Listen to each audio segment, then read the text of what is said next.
Welcome back to the War on Apathy's 9/11 special. Tonight, we tackle the history of false flag terror incidents and the theory of problem, reaction, solution. What's false flag terror?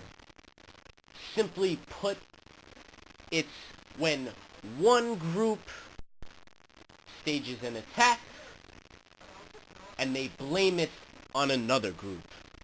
This has been done all throughout history, especially by Western governments. It goes back to the Hegelian principle of problem, reaction, solution. A government creates a problem which causes a fearful reaction throughout the public, a mass panic. And then the government feeds off of this panic and offers a solution to the problem they created to begin with. What better example can I give than Nazi Germany? Back in 1933, ladies and gentlemen, Adolf Hitler is put into power. He burns his own parliament building shortly thereafter. He burns the Reichstag. But what does he do? He wouldn't tell anyone he did it, of course. He went out and blamed the communists, ladies and gentlemen.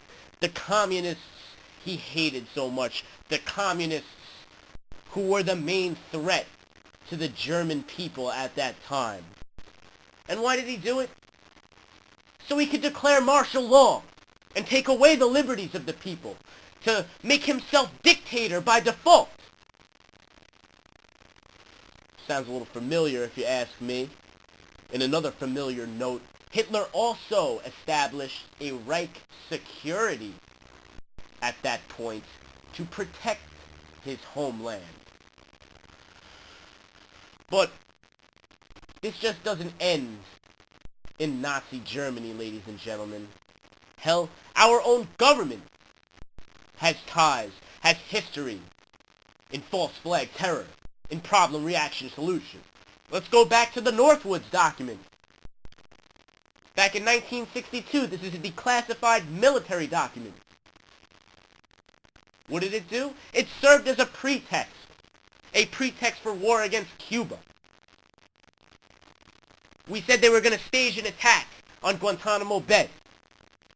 We wanted to make it appear to the American people that Cuba was endangering our military interests and perhaps even American lives. They wanted to blow up a U.S. ship in Havana Harbor. They wanted to conduct terror campaigns, sniper attacks in Washington, D.C. even. Hell, they wanted to sabotage airplanes. If you're not seriously disturbed from what I just told you about the Northwoods documents, which were declassified by our own government, we get into Operation Ajax, which happened a mere 9 years earlier.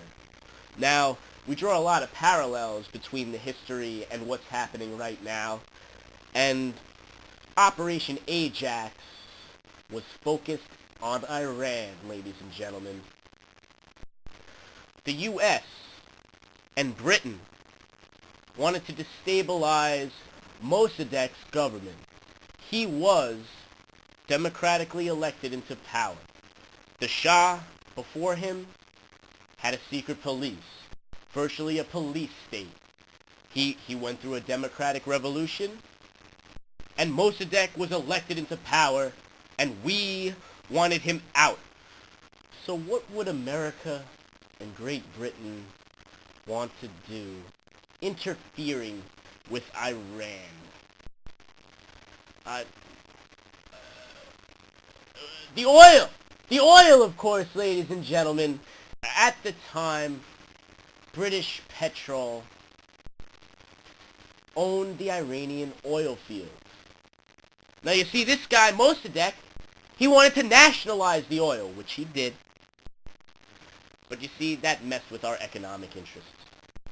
That messed with Britain's economic interests. And it sounds eerily familiar to something that's going on right now. The U.S. and Great Britain, they assassinated prominent leaders in Iran. They wanted to make Mossadegh look bad. Now, there's a little group called Al-Qaeda in Iraq, and they go around killing other Iraqis, killing the Shiites, bombing innocent civilians. They don't bomb any American soldiers. I wonder why not.